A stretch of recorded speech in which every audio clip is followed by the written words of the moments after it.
কর্মসূচির সাথে আমরা একমত। অতএব দাওয়াত ও তাবলীগের ব্যাপারে দারুল উলুম দেওবন্দ যে দৃষ্টিভঙ্গি লালন করে, আমরা মনে করি আমরাও সেই দৃষ্টিভঙ্গি লালন করি। হযরত মাওলানা ইলিয়াস সাহেব রহমতুল্লাহি আলাইহি খলিল আহমদ সাহারানপুরি রহমতুল্লাহি আলাইহির হাতে বায়াত ছিলেন। হযরত মাওলানা খলিল আহমদ সাহারানপুরি রহমতুল্লাহি আলাইহি কুতুবুল ইরশাদ রশিদ আহমদ গাঙ্গুহি রহমতুল্লাহি আলাইহির হাতে বায়াত ছিলেন। হযরত মাওলানা কুতুবুল ইরশাদ রশিদ আহমদ গাঙ্গুহি রহমতুল্লাহি আলাইহি হাজী ইমদাদুল্লাহ মুহাজ্জর মক্কি রহমতুল্লাহি আলাইহির হাতে বায়াত ছিলেন। আমাদের এই সিলসিলা পুরা আকাবিরে দেওবন্দের সিলসিলা। অতএব আকাবিরে দেওবন্দের আমানত হিসাবে তাবলীগ নিয়ে কেউ কোনো ধরনের ষড়যন্ত্র চক্রান্ত করলে উলামা মাশায়েখ উলামায়ে দেওবন্দের সন্তানরা সেই ষড়যন্ত্র চক্রান্তকে রুখে দেবে।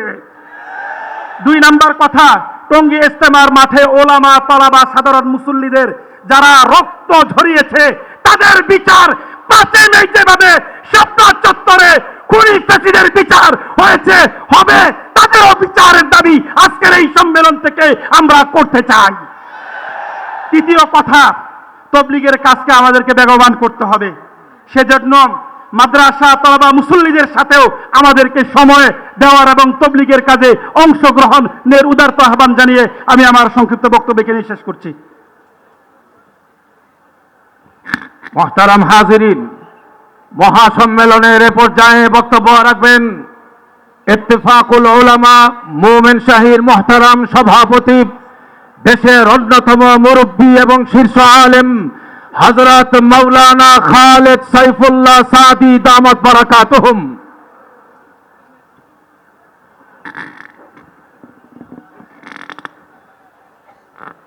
আসসালামু আলাইকুম ওয়া রাহমাতুল্লাহি ওয়া বারাকাতুহু।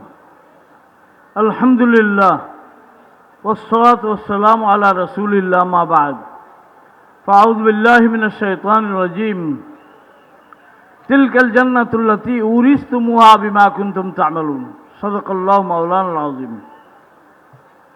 আজকের এই বিশাল আয়োজন, এই আয়োজনের মুহতারাম সদরে ইজলাস, ওলামা, সোলাহা, তোলাবা এবং মুবাল্লিগিন ভাইরা, কথা লম্বা বলার সুযোগ নাই, আমি মাত্র একটা কথাই বলবো।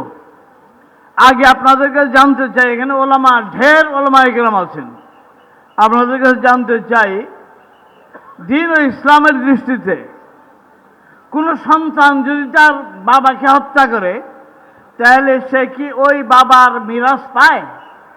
বলবেন আপনার, বাবার উত্তরাধিকারিত্ব পায়, ওয়ারিশ পায়? কথাটা বুঝেন না আপনারা? কোনো সন্তান যদি তার বাবাকে হত্যা করে ওই বাবার ওয়ারিশকে এই সন্তান পাবে? পাবে না।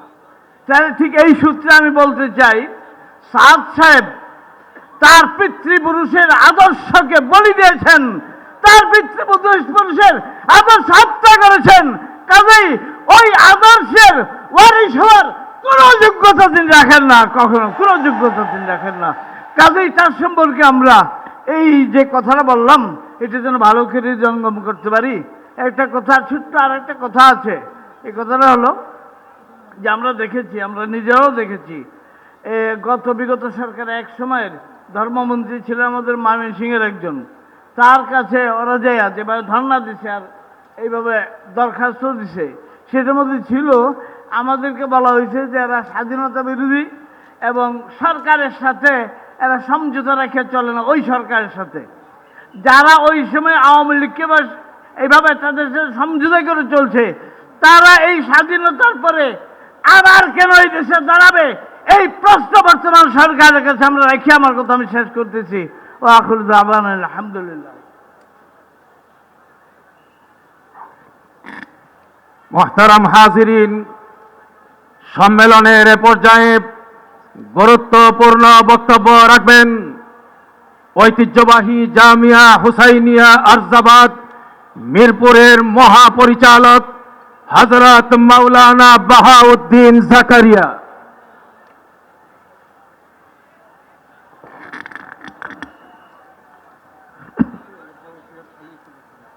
আসসালামু আলাইকুম ওয়া রাহমাতুল্লাহি ওয়া বারাকাতুহু। নাহমাদুহু ওয়া নুসাল্লি আলা রাসূলিল কারীম, আম্মা বাদ। ওলামা মাশায়েখ বাংলাদেশ কর্তৃক আয়োজিত আজকের এই মহাসম্মেলনের মহতারাম সভাপতি, উপস্থিত ওলামায়ে কেরাম এবং বাংলাদেশের বিভিন্ন অঞ্চল থেকে আগত বেরাদানে ইসলাম, আজকের এই মহাসম্মেলনের আলোচ্য বিষয় রাখা হয়েছে তিনটি। একটি হলো দাওয়াত ও তবলিগের মেহনত, আরেকটি হলো কওমি মাদ্রাসা, আরেকটি হলো দ্বীনের সুরক্ষা। দাওয়াত ও তবলিগের মেহনত যুগ যুগ ধরে এই দেশে চলে আসছে নির্বিঘ্নে, কিন্তু মাওলানা সাদ এমন কিছু কার্যক্রম পরিচালনা করছে বা এমন কিছু বক্তব্য দিচ্ছে যেটা একজন দায়ীর বৈশিষ্ট্য হতে পারে না।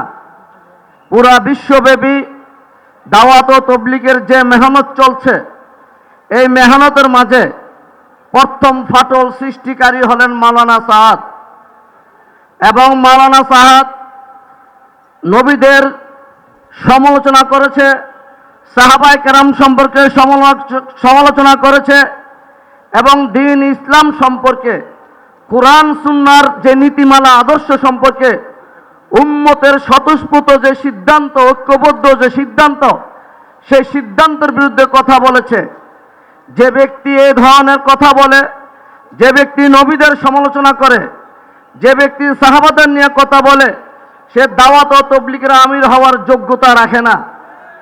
অতএব বর্তমান সরকারের কাছে আবেদন থাকবে, অতীতেও বাংলাদেশের সব ধর্মপ্রাণ মুসলমান সাদ সাহেবকে বাংলাদেশে আসতে দেয়নি।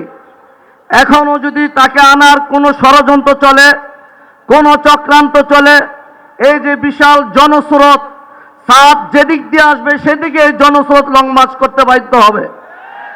এর পাশাপাশি কাকরাইলের মুরব্বী হযরতদের কাছে আমাদের বিনীত অনুরোধ থাকবে, আপনারা যারা কাকরাইল মসজিদে অবস্থান করছেন, এই কাকরাইলের পবিত্র মসজিদ, পবিত্র জমিন কোনো বাতিল পন্থীদের জন্য ছেড়ে দিবেন না। বিশ্ব ইজতেমার মাঠ কোনো বাতিল পন্থীদের জন্য ছেড়ে দিবেন না। এই দেশের কওমি মাদ্রাসা বহুকাল ধরে ইসলামী শিক্ষা, দ্বীনি শিক্ষার দুর্গ হিসাবে পরিচালিত হয়ে আসছে। বিগত ফ্যাসিস্ট সরকারের আমলে বিভিন্নভাবে ষড়যন্ত্র চলেছিল এই মাদ্রাসাগুলোর উপর কর্তৃত্ব দখলদারিত্ব করার, বিভিন্ন ধরনের ষড়যন্ত্র চলেছিল। ওলামায়ে কেরামের ঐক্যবদ্ধ থাকার কারণে ফ্যাসিস্ট সরকার কোনোভাবে সফল হতে পারে নাই। কিন্তু 5 আগস্টের গণ অভ্যুত্থানের পর ওই ফ্যাসিস্ট সরকারের নমুনায় কিছু অতি উৎসাহী লোকদেরকে আবার কওমি মাদ্রাসা হস্তক্ষেপ করার তৎপরতা চালাতে দেখা যাচ্ছে। আজকের এই জনসমুদ্র থেকে আমরাও তাদেরকে হুঁশিয়ারি করে দিতে চাই, কোনো প্রকারের হস্তক্ষেপ করা বা হয়রানি করা যদি কেউ ষড়যন্ত্র করে থাকেন, এই দেশের ধর্মপরায়ণ মুসলমান আলেম ওলামারা তার দাঁত ভাঙা জবাব দিবে। এরপরের কথা হলো, ইসলাম ধর্ম সম্পর্কে কোনো ধরনের রাষ্ট্রীয় প্রচার যন্ত্র থেকে নিয়ে কোনো প্রিন্ট মিডিয়া, ইলেকট্রনিক মিডিয়া অপপ্রচার চালানো যাবে না এবং ইসলামের যে আদর্শ নীতি সম্পর্কে কোনো অপব্যাখ্যা করা যাবে না। আজকের এই সম্মেলন থেকে একথা দাবি করতে চাই যে সর্বস্তরে, শিক্ষার সর্বস্তরে ধর্ম শিক্ষা বাধ্যতামূলক করতে হবে এবং যেই সমস্ত পাঠ্যপুস্তকে ইসলাম বিরোধী বিষয়বস্তু রয়েছে তা অনতিবিলম্বে বাতিল করতে হবে। ওয়া আখিরু দাওয়ানা আলহামদুলিল্লাহি রাব্বিল আলামিন। মোহতারাম হাজরিন, এ পর্যায়ে বক্তব্য রাখবেন দেশের অন্যতম শীর্ষ আলেমে দ্বীন নরসিংদী জামিয়া কুরআনিয়া বোয়াকর মাদ্রাসার